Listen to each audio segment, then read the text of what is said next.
Martedì 19 dicembre, San Dario. È il 353esimo giorno dall'inizio dell'anno, ne mancano 12 al termine. Il sole sorge alle 7:46, tramonta alle 16:29. La luna si leva alle 12:20 e tramonta a mezzanotte.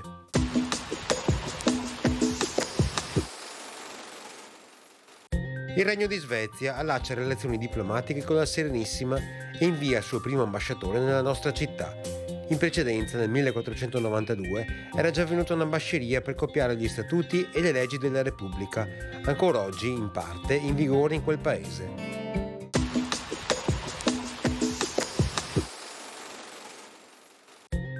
Le previsioni per domani: cielo inizialmente sereno con possibili foschie e nebbie in pianure e nelle valli nelle ore più fredde. Nel corso della giornata nuvolosità in aumento fino al cielo parzialmente nuvoloso o nuvoloso, ma senza precipitazioni significative. Temperature prevalentemente in calo, salvo locale rialzo delle minime in pianura e delle massime in prossimità della costa.